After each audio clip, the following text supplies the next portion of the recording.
bandeko babolingo mbote na bino busika boali MKTV News Magika Lombole Bata Noir pembe lokola madiaba oyebi kaka na eto solo nde to mesana ko solo na kata chaîne na bino MKTV News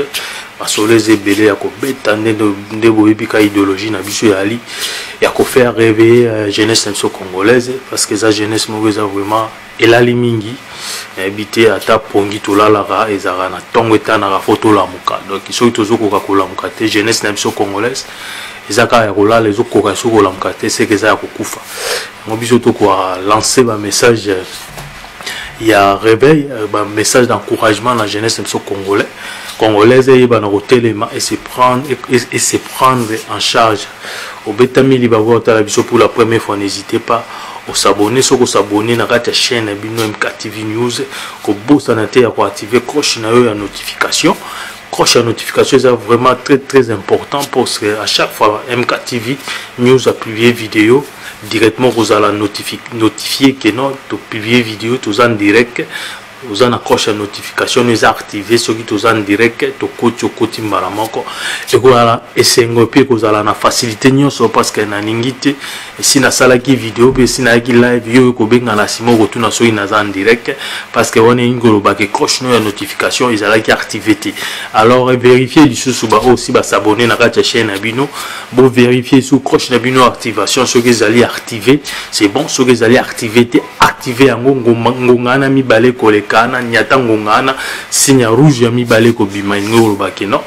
cloche no notification et ali activer ou faire partie à conversation na biso ya chaque semaine et vous allez au mois bien tous à pour na pays tous à vraiment to lobela mboka na biso République démocratique du Congo to lemba koloba te malgré ba décalage ba jour à koloba mais en tout cas to kanga mino na biso c'est essentiel to ça l'effort ya koloba ya faire passer message na biso na Congo na jeunesse na biso congolaise na population congolaise pour ba na kolamuka pour population na biso zo kolela population na biso ezokole la passe ezokole la misala même abeka kande ya population na biso basili karate donc lelo to yesko na idéologie to faire to kotisa ko silika na kati ya population to kotisa kanda na kati ya population congolaise pour ba réclamation ba dénonciation azoko sala la population congolaise azoko sala c'est bon ba réclamation c'est bon bakolela c'est bon mais kanda nezangi bazoko tomboka te yango kuto senga na ba oyo basambela ba chrétien basambela bato ba mesana ko sala ba jeûne prière il y a 21 jours ponzamba pese libala ponzamba pambola et ponzamba sala boy ponzamba lukele boy apese musala na mboko misale ala te mokangela ngo jeûne à 21 jours to senga na bato wana ba na potentialité wana ya okangaka jeûne ba 30 jours ya ba 21 jours pour na mambote libala pour abota pour azwa musala bato wana sko bando sala jeûne il y a 21 jours jeûne prière il y a 21 jours il y a 30 jours pour na kosenga nzamba kitisa molimo akana na kati ya population congolaise pour population ne ba na ko telema e banda ko déclarer ka ya pambate et déclarer dénoncer et telemi sali démonstration et siliki et bimi le banda donc bato wana bozwa siko énergie na biso énergie na bino bo concentrer ba prière na bino pa nzambe ya koyebisa nzambe kitsa molimo ya kanda na population congolaise ayeba na ko silika ayeba na ko tomboka ayeba na ko telema po à réclamer ba droit comme il faut. Coller ne suffit pas, c'est insuffisant. Qu'on dénoncer est insuffisant. Mais il nous manque quelque chose, c'est la colère. On va passer par la colère divine. Quand il y a des Congolais, moi. Quand démonstration, la révolution, c'est constitutionnel. Parce que pas si déjà c'est comme là. Mais il y a qui t'en était. Pas bounder la biso ya qui t'a netté pour renverser le système car biso mokonde ba congolais population congolaise les biso mo faut tout ça l'effort il y a qu'on renverser le système en place tout ça l'effort il y a qu'on changer le système to bandela no mamba zéro pour ça to landaka to meka ko sala continuité et simbate continuité to meka ko sala nezaka continuité ya bato wana ka nde ba bongaka bato wana na ba famille na bango so ba komne sikana ka ba onde ba zo mamituka ka ba onde ba sala rabie ka ba onde ba somba ba pale ka ba onde ba futama ka barata ka ba salaire na bango ya ba paiement na bango te quelle injustice to mon injustice wana meto to mbokate yango to senga na bato to bando sala prière nzamba kitsa molimo akanda na kati ya population congolaise population ni bana ko telema bana ko déclarer ba droit na ye o aza pe na droit ko déclarer ba droit na ye. C'est ça. Donc to la mambo belé on est kaka moi grunde to mesana ko solola to solola avec MKTV les bâtons noirs pembe lokola madiaba ndeko na bino aye to beta masolo to zoko solola comprendre ndeko na bino MKTV azoko solola bozo on ndenga mabete to solola kabo wa mesana na biso ayebika ke no to solola ça entre biso na biso entre bato ngai balandi na ngai o pas na posa kota na musique na biso. Il y a développement, il y a motivation jeunesse congolaise. N'hésitez pas à s'abonner, comprendre, s'abonner, ça les lots bien. Pour tout ça la large division, et c'est le mot bien. Tout bête non, ma soeur, tout l'andi ba Kofi ayamba qui na Bosolo na TV, Bosolo TV. Tout l'andi ba déclaration na ye. Et puis ton wa sali vidéo na ye mission na les cas qui a passé ba message union sofala qui a passé concernant ba concert na Roberta. Et puis makamuka politique n'est pas assez adhéré na mamba politique a commis déjà après déjà donc prêter main à Lingi à s'engager déjà dans la partie politique, c'est-à-dire calamité tout le monde calamité tout a banni déjà activité politique. Ce qui est bien tout ça on a pour ça peut ba leader d'opinion bateau peut ba raisonnera bien bateau ba raisonnera bien bateau ba na contre il y a système des autres pour Kofi pas faire partie na parmi bateau ba dénoncer le mal à se faire partie malgré azaramona bali kopana ba on a bateau na mais ndeka expliquer qui que soka yembela kambato eza pour ba pesa ka mbongo mais a hésiter rater na télévision tout le monde à chaque émission aller kaka sala ka so ba poser question concernant la politique congolaise azala toujours na tendance il y a dénonciation ce qui est bien ngana appuyer la tendance nana parce que ça leader d'opinion ça vraiment leader d'opinion surtout ba leader d'opinion les musiciens basés na tendance à dénoncer la façon où au fiolo mide mo pas wa sala ka en tout cas moi coup de chapeau na soutenir à chaque façon il va poser question politique vraiment ça a été à dénoncer. C'est ça tout le monde a bolingo tout le monde est congolais tout le monde a azamuta zo kabola pasi ya population congolaise pour ayembaka banzembo wa yemba iza pour nous consoler. Mais ceux qui peuvent passer les guides la population congolaise, bah tout peut pas dire que moi bah sous consolation. Et en gros il peut pas qu'on t'habite mbana ya ko dénoncer ya ko sala bien. Moi j'encourage que ndenge quotidien membre politique vraiment toi on a pour ça bah bongo kota ibelé la politique bah différentes idées comme ibelé la politique ça a été comme on dirait na tango kala tango église ezalaka catholique onyo so basango ba koloba amen onyo so basango ba koloba amen mais le loton ba église de réveil comment côté kota o basango ba comment koloba ezala so amen te parce que ba comment yo kapé maté msusu peut différemment na ba osango bando pesa bango église catholique bando pesa ba belé pe ba komi ko loba so amen ka na catholique te donc ba politicien ba mesana biloniane mesana ko sa rapporti ba kanisa o to ibika so bango nde ba lobika ya ngwana siko to momo na siko ba différent ba tu ya ba domaine belé Kofi déjà pesi musicien à quotidien na Congo à quotidien membre politique donc calamité tout le monde a peu ba musicien soupe ba okota ba oja baza ba sali cha ba kombo na musique ba ko eza bien eza mabete eza bien eza non en réalité Congolais moko na moko a politicien soki yo lobi ke non nga mamba politique qui paranga te yeba mamba politique yo soko qui para mamba politique te yeba la politique ezo qui pe na pour politique ndezo sa ba lo ezo ko influencer façon ya ko vivre le lo ko le la banzela ate c'est la politique ndezo ko influencer que non le lo banzela na yo le la voilà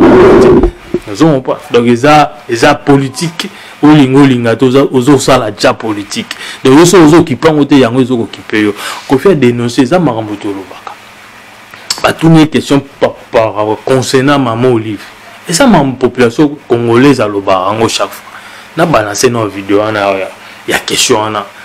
à l'image et puis on rêve na komi na ajo na ngo lelo bato bayibi na tamboli ba mboke belé notamment M. Mbao non na yoka ba loi boy nulle part na monde nulle part domaine oyo touché wa bengaka vie privée c'est-à-dire mutu so alingi mutu lo est raté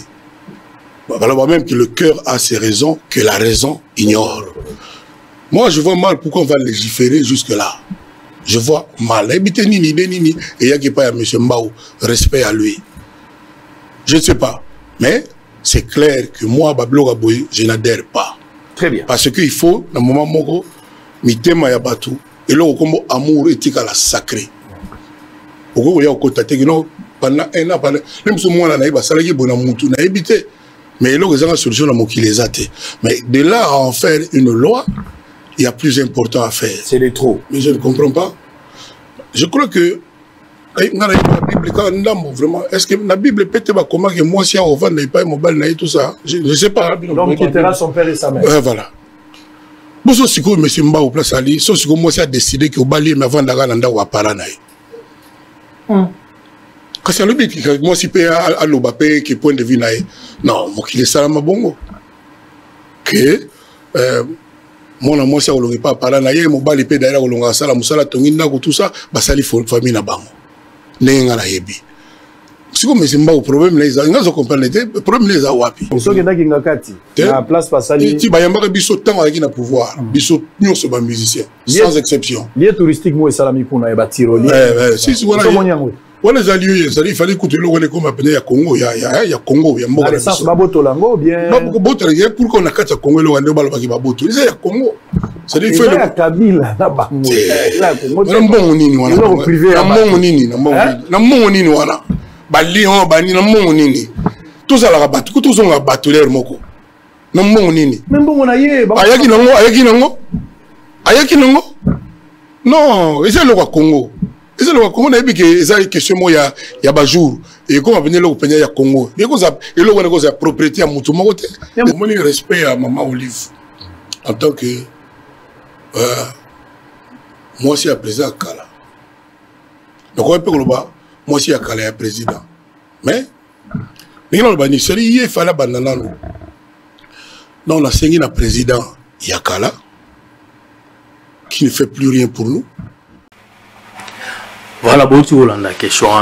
N'engue pe mopa ou mokonda répondre question. Et ça juste, et ça ma population à l'obaka. Et ça ma population congolaise à l'obaka. Kofi a épé à l'obi yango. Ba tunye makambu ya Maman Olive nenga zolo ba mambo justice na Congo. Kofi a l'obi clair et net. Moi si ya président ya kala. Amoni pesi nini Kofi a manqué respecté. Et peut-être linga les sonara mabe yango watu ba yango to sala refo bat ba ko mo linga la te mais sango pa lo bisaka ba to mangala. Moi si a président ya kala. Il a pendant qu'il en a pouvoir pendant 18 ans. Lelo ba zo na pouvoir ta komi ko luka ko faire ba leçon na bato ba na pouvoir ils a bien. Alobi pe ko faire ba yango abi ils a bien, ils a mabete, ils a bien. Mais fala qui est bilo wana tant azali na pouvoir fala ramona bilo wana lo bambane il faut pe ko pas basi il faut abanda ko lo bambane na ye 685 000 so qui si c'est vrai azwaka yango a dénoncer yango atikango parce que population zo souffrir et ça bilo ko faire lobby ça bilo ça vrai et ça bilo congolais na congolais moko alobaka yango mais ce ko poka ibimi na mnoka Kofi ba youtubeur musu bazion ba salango buzz ba sali ba commentaire na ndenge na bango tie pousser na Kofi azonga sur na plateau pour ko retirer sous ba biloko wana non na moni loko moko Kofi a lobby ya mabe ezate puis na yebité pour na nini monsieur Kofi azongi po a ko retirer ba biloko a ko s'excuser a lobby moi si ngana landa ki vidéo na mais moi si ya président ya kala a lobby te que moi si moi ça kala président moi si ya président ya kala ça différent na moi ça kala président donc moi ça président kala donc bazana bonka ka bazaka marié mais pas mobali nena za président ya kala moi si ya président ya kala lobby te que moi ça kala président abandana nous conseiller mobali na 685 000 azwaka si c'est vrai à renoncer la population souffre. Tous les membres qui c'est tout à fait normal. Et c'est l'individu. Arrosana les logos na mutazana ngote na payeuse assurée. Les logos les a parqué ya Kabila te, les logos les a parqué parc national ya Congo. Kofi a démonté expliquer ba mongo nyonso wana zu. Ba lion ba ngando soki ndenge nini. Azo na Congo, sombita azo na Congo, azu ko zo ate wana. Iyo mtaki na babucha kopa to moni ndenga ya to yebi ndenga ya Congo pesi nyonso. Siko soki ba umi ko loba. To Kofi alobi pour la population quand les mêmes populations lisusu congolais azongine so asalelo ba vidéo interprétant na ndenge na et pousser Kofi aya aya osenga so ba esquisse Kofi pa ya osengi ba esquisse peut-être akanisika ape tango ba laki non na pouvoir moi ba faciliter musu pe ba sala yibe Kofi a se retrouver qui na tawa Maman Olivier nde azali neka pesa kabela neka ba artiste population ya Maman Olivier amona ke zala ka ba artiste mais population générale ya mona te le loi mo sa ba biloko na privé atike jamais ko sa ba biloko eta ye mobile na zali muteta mais le lo ba za sous na pouvoir te bango ba ko mo sa biloko privé na ba pays c'est ba holandela ka bango tango mobile na qui na pouvoir qui recevait les salaires c'était son mari c'était pas Maman Olive mais le Maman Olive va comme ça ba mongo sa ba biloko na ba farme na ba bilanga na ba ONG na ba hôpital na moko ya privé à l'état mais ba c'est 18 ans na pays wana ba tonga tanzela te ye ba mongo ndozo akezaka ya okabela ka ba artiste ya okabela ka ba artiste mais le lo ba sous na pouvoir ta ko donner ba ba leçon ce sont des bonnes guerres le ba Kofi ce sont des bonnes guerres à retrouver ce que le lorsque azana musika akomona mabe ya ba lo ba protéger na lisu na yo mona te ka mutaliban na mutakomona poto mo ba bazali na kati bando mona protéger na lisu na bango te siko ba komi libanda ba mona siko protéger na lisu muninga ce sont des bonnes guerres et lo ba Kofi alobi ce sont des bonnes guerres et puis toi apprécier ba guerre wana toi apprécier ba guerre wana pour ce que ça li que lelo Maman Olivier na mba ne bazongi sous na pouvoir ba répéter sous ba bêtise wana te pour ba vidéo Maman Olivier sala ki alobi na mba justice etika les aggraver éternellement pas éternellement tout le bakak et vos archives etika les archives donc ce bazongi sous na pouvoir pour azo sala sous makambulo là comme ko condamner justice c'est justice comme il y a 2.2 mesures wana na condamner mais bo sangi na sena bon pesa ki 2.2 ezali ko 2.3 mesures jusqu'au le niveau de 2.2 mesures mais c'est na boza même 2.3 mesures abo sangi biloko parce que ça biloko ba congolais ba lobaka eza ba biloko ja population congolaise dénonçaka ba mamba ba $685,000 ya président ya kala azwaka wana Congo population congolaise ça lobaka asenga butu ba revoir biloko wana ba longola so Kofi eka ko bande bango car la même population ça lobela makambango a juste ko ndese zaki Kofi asalema ba vidéo commenter na ndenge na et pousser Kofi osenga ba esquisse mboke ko tonga mabongo te mutalobi mambo za fait to betele mambo to apuyango to bando yana ba message à lancement te oh non Kofi fingi Kofi sali Kofi manquer ba maman te. Ça c'est la politique. Kofi déjà à côté dans ma politique. Politique, il faut attaquer l'adversaire. Il faut attaquer l'adversaire. Ce qui peut ma adversaire, aux argument, au kang adversaire dans le colo. Pour ça, argument, no kang adversaire dans le colo. Adversaire aïe, bon bah il na pouvoir. Alors vous m'avez mon boy. Autant bon bah il na pouvoir, bah ça la guerre en côté. Ce que bah aligné bateau, bah na siko, bah ça là. C'est bon qu'on fait ce sont de bonnes guerres. Mais fallait qu'il y ait abandonné que ça là on tombe bah il na pouvoir faire le bamambo. Le là on migo le bamambo. À un moment on a musique pour bah na pouvoir. Et là, on est Kofi a manqué les maman soit une côté mamba politique. Attaquer qui maman te, attaquer des politiques na wana, attaquer Kofi a attaqué politique na attaquer personnalité qui a maman te. So ba bi moi ça président akala, eza ko finga te. Kofi a lobi bien moi ça président de akala. Moi si bazaka mais président de akala. Moi si ya président akala. C'est ça. Tout ça on va baisser pousser na mission les congolais Kofi Olomida zonga so asenga so pardon na balancer nos images à pardon à l'image et puis on revient 48 heures après mission to salaki oyo na lobai makambo ya mboka na biso mboko ngalinga oyo batebele pe basepelaki nango na me rendre compte quand même que na lapsus moko na lésé maman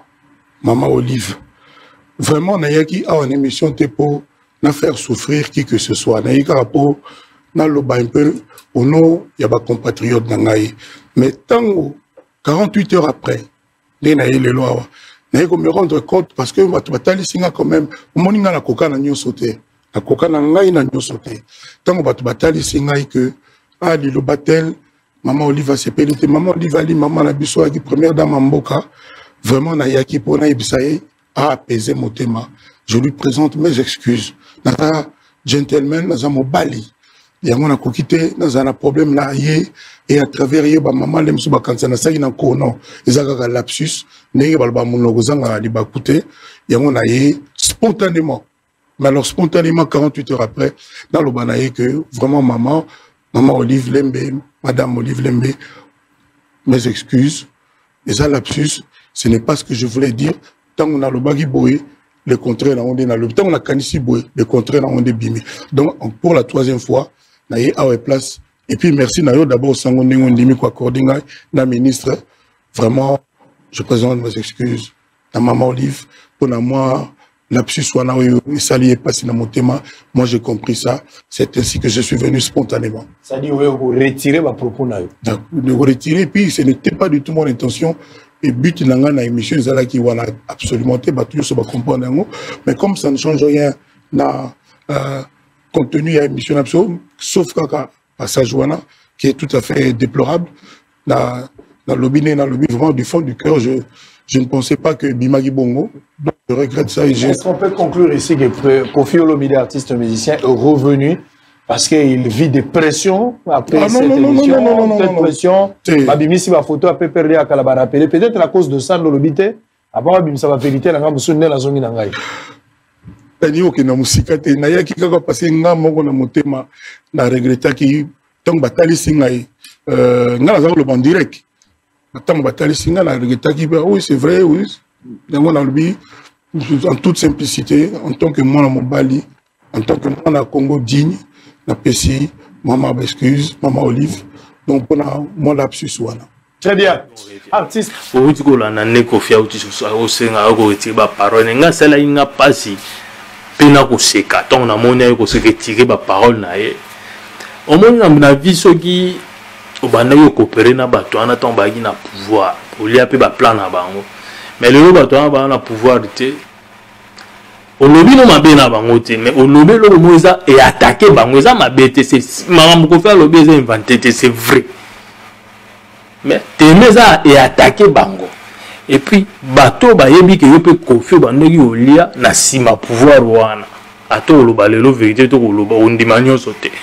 mais ba ata o lia mongo te mais bilo msusu pe na ya yo uta poto pe mituke uta poto ya na sera pouvoir wana po futa pe douanité to yebi ma so ronda la ko benga pe obelela mama Olive na singa mama Olive ba nyata kuna biloka ko fe kota na ki sans ko pe doigt to yebi na biso ba jewana tellement ça une bonne relation na tant ba gi na pouvoir le loba gi na pouvoir te lobi no vérité mais tellement vérité lobi parce qu'on va toujours la vérité blesse et blesser bato blessé na yemoko et attaquer bango tango attaquer bango yo poser ba réplique na ona matoyi ya bato et côté komelo na matoyi ba réplique na mnoka bato komelo na matoyi au kanisi ziko ba bolamu wana donc on se sentir obligé zonga donc musicien se sentir obligé zonga senga pardon arrêter ba bloko to mona sango mokonza wa beta ka ba plan abimisa ba mbodi mabeti ba mbodi pa ezu ata batu balobi nene abeta kabambodi yo so bomona ye ata batu balobi nene bomonia ye azongi so a retirer bambodi abeta kawa yimo lo bango clair c'est pas mona apesanga position amona ki na lia $100 na le kana TV atombola musapi donc aza libre abeti bambodi na bambodi abeta za bilo solo et tout ça rappelle ba politicien mais moya zonga senga retirer ça te parce que conscience n'est clair que na liamonga politicien te yimo balwa donc ce sont de vrais combattants ba vrais congolais bato bazoko dénoncer en voulant aussi un changement ba ça la dénonciation pas mbaté mais ba ça la dénonciation ba lingi pe changement na ba dénonciation ba ça la ba lingi pe changement mona na ba dénonciation ba ça la bazoko motiver pe population na ba dénonciation ah ça là sango mokonzi asalaka alingi pe population tomboka quand on dit que la vidéo n'a que non ba prière mikolo ba jeune prière tout ça là pour tout senga zamba pesa misala pesa mabala pesa bana il faut ce que to bando ça ba jeune prière ngo pour nzamba ko tsane molimo akanda na ba congolais ba silika pour population silika raté oh nazo ba te ko silika o bo silika kana ya bo bimi 13 14 bozongi nda ko bokelo ba gaz bo kimi lobi bo bosani viezongi no mater Kosiko biso to benga population silika ko silika ya révolution ou eza constitutionnel so makambo marché te population za na droit ya ça la révolution c'est constitution za na ba constitution ezali autant ba article 60 ezali population za droit ça la révolution et on doit obéir jusqu'à quand population ko dénoncer a rolela mazo silika kate allez a dénoncer lobi nanga sekina ya sigina lekina e abete lisuba to maboko ba pese ba $10 tomba yoka musicien moko boye aleki ala lobaka makambo bango population lobaka bango la même population zongi isusu akomi sous compte musicien yango musicien yo population tombokelinga ay musicien za obligé zonga senga pardon arrêtez ba malo to tika biloko wana soto wana batu ba leader d'opinion au bazar s'engager dans la politique, au bazar comme il faut, au bazar apporter message à la population et comment la mato ya batoana. Il dit que les populations faut tout appuyer batoana. To appuyer bango, to tika, to ya soute to comme compte batoa bongo po. Mutoana se sentir comme isolé zonga singa ba esquisse. To za na bato ba lobela biso soute, bato ba no bango lobela biso. To bi ke sango mo konza ali se ba biso to ali se bo. Mais toi on a posé bato ba bongo ba le belé de ce qu'on fait à côté l'un des leaders d'opinion c'est bon tout tika il on a dit que le bac non à chaque fois on va poser des questions politiques azara toujours na tendance ya ko dénoncer a dénoncer ka politicien na maga mbela ba banzembo maga zo balar na bango mais a dénoncer ka bango a dénoncer na ndenge ba a commis politicien lelo lobi a na banda ko belé profit de dire à chaque émission ngala landa ka ko faire dénoncer ba to na une question politique si le Congo est bimiwana il dénonce les politiciens sans frein sans peur mais beaucoup de ça ko banga na mutu a covid population ya ndenge ne o peuple ndenge beaucoup de ça ko banga na mutu na été yanga pe na obelela na musicien na biso Koffi Olomide a continuer à lire on est là à lobiana à lobeli les populations ça maloba population lobby ne ko faire ya lobby on se qu'on a bossa na bosolo na politique les mêmes paroles que la population parle concernant mongo ya 685 000 salaire Kabila Zwakana et tant que bobenga yezo une définition qui sénateur ya vie o Zwakana babilo wana fulo population 685 millions le lobby ata ko faire asombaka nini aliaga na ndenge nini asombaka biloko nini 685 000 si c'est vrai écoute ba si c'est vrai mais ngana c'est que c'est vrai asala na ngoni aliaga nini basombaka nini population zozanga bon ba professeur ba ozanga ba salaire même un individu zo 685 000 $. Na yoki ko ba article moko tiko bima mikolo no presa kala sali soki 6 mois payé maman na bango ça la 6 mois payé c'est biso na était biso na ni comment il combien des années de enseignants ba sali bazana ba payé il y a 18 ans de pouvoir combien de fois fouta ba enseignant à celle 18 ans de pouvoir et Kabila wana combien de fois fouta ba enseignant et maman Oliva ba sali na mba 18 ans de pouvoir namba ne président kala ba sali 18 ans de pouvoir wana combien de fois fouti ba et maman Oliva zombonga que no sala ba do pas ba enseignant mais après a préféré ka a sala ba do pas ba artiste le lo a commencé ba biloko privé même pas à l'état bo tuna ye azata na école à l'état ba biloko so sala na otonga ya privé lo ni na tongi alobi que on a pesa on a l'état baloba te bango baza banani est-ce bango baza na bato baza na bato de veto que to toucher bango te Macron to landaki na Macron na pays de droit ba bambula mbata ba maman Oliva baza pe mbata pa et ça lini asa muto wa biso comment to ni to batongo to bando tsa bango ba différence moko bo to zo lobela makambo eza mambo attaquer ba basité une femme à côté à ça la politique à ça limba ça la gestion ba gérer pays ma bien na mbana il faut tout attaquer bango il faut tout attaquer bango gwago ya Côte d'Ivoire tant ba ki ko kanga bango ba kanga ki ye na mbana na mosi na été ye na mosi ne ba kenda bazana ekuna il na mwasi na c'est mwasi na mutaki président mais bakanga ye na mwasi na ye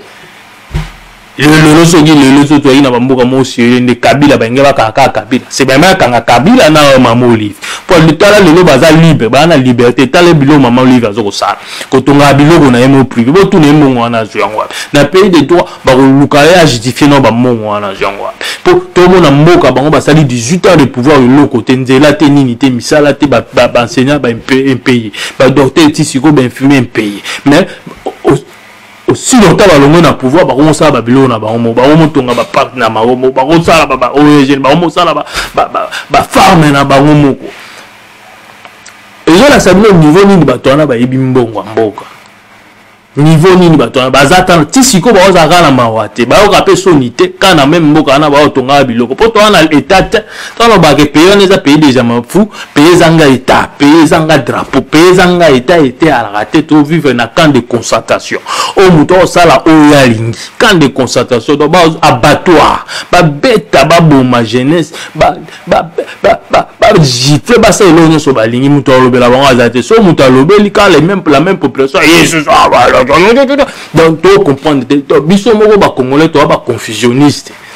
soit tu lingi liberté soit tu lingi te ça oui ou non tu lingi liberté ou soit tu lingi te tu lingi ba to ba lobela biso tu lingi ba to ba dénoncer ou soit tu lingi te to à la claire comment tu oses à la ni chaud ni froid tu le position qui supportait beaucoup supporter le a comme na pouvoir comme il était mususu et comme il était mususu mutalobi ka makambo obilo bolobaka ka bino mo population na boche songi donc songi tina niveau oyo songi ya congolais tina niveau oyo ke muto alobela mama mboka bino boche songi sala ke muto na yo senga pardon ninga lobi afingi muto na katwana ko finga moko ya laki wana ezalaki te ezata ba Maman Olive ba Kabila na ba entourage nyonso esala na Kabila soto ayi na pays soto ayi na état ba bato kokangama parce que bato ozala na liberté te ya otikela bango babanda kojour na ba richesse oyo bayini mboka babanda kosepela bazala lese batambolaka et puis de là kolobaka justice ya lelo eza justice ya 2.2 mesures eza la justice ya 2.2 mesures ye Maman Olive ozala na liberté nde aza wana nalobi teke naza pour justice na biso be naza pour IDPS mais to tsongo kaka globalité bongo justice ane ezala 2.2 mesures ye Maman Olive ozala na liberté ndazana ye Maman Olive abando tonga biloko wana ba femme wana osala wana ndazana ba hôpital wana nda osala wana oya ye moko ya l'état te et l'obita Kofi ce sont de bonnes guerres mais faut kanisa tong bino boye na pouvoir c'est que tu as fait au bon sali ma benyo so bosali l'ambition population a tiqué aux vivre à l'aise. Dans mon yibi population, yibi Congo, yango mosa babilo na yo moko. Ba qui peut ka temer les lozo condamner justice c'est que tout ça la insulte. Tout ça la tête. Tout ça la tête donc babilo a bon photo lobelango, Kofi bravo. Malheureusement ce qui pardon retirer babilo quoi na mais vidéo était tikadi to passer quand on a déjà affiché bongo. Hein? Botika vraiment. Population congolaise bozwa kanda elimo wana nzamba kitsakanda ba prière to sala mikolo pa nzamba kitsakanda molimo kanda bwa ki laona population congolaise pour tout telema tout ça la révolution to ko vivre kana cadre de constatation to vivre na ngota ba kan o ba nazi ba ndo beta ba israélite ba boma bango ba israélite ba juif ba boma bango chaque jour mais congolais on kufa chaque jour pour un rien. Assez le côté abomi assez le côté akufi lisa c'est tout c'est tout un abattoir dans un camp de concentration l'été ça mouton bête lisa ça mouton pas bête cette sur ba kangiete ba soda ba kebele ba policier ba kebele entourage ba kangiete commandant na bango koleka ça so ba discours ya échappatoire bengo ba discours échappatoire discours échappatoire parce qu'on croit et puis commandant Kassonga zo croit que la population congolaise ba imbécile to bomi bango ngana koleka na ça ba discours échappatoire sans même ko luka ko kanga moto asali mbeba wana il s'en fout regardez les pays bo ibsanga to en état tant de constatation vraiment to na mambebela ko lobande to mesana ka ko loba. Nous on préféré tout ce qu'on a au niveau aux Zambie vraiment aosala biso ba grâce azo ko inspirer biso mambo belé ya koloba to kolembete koloba na bino ya to belela na bato ba olanda biso o ba ota ba vidéo na biso bo hésitaka te ya ko partager ba vidéo na biso na ba réseaux sociaux on yo so bo plateforme nyo so réseaux sociaux bo yebi Facebook et Instagram, TikTok, email, Gmail, message, WhatsApp, Viber, partager en haut, tout ça là vraiment large diffusion. Aimez partager, tu peux commenter, ou aimer ou partager vidéo, tu peux commenter ça là bien. Yo betami di bako ya ota la biso pour la première fois, n'hésitez pas au s'abonner, sur s'abonner, tiki commentaire na yo pe. Et puis partager vidéo ça biso bien zamba la biso nous sommes ensemble pour les mater à rolobela ya rolam sa population so congolais population a perdu jeunesse perdu ça dit mboka neza na avenir te toujours lukato la musa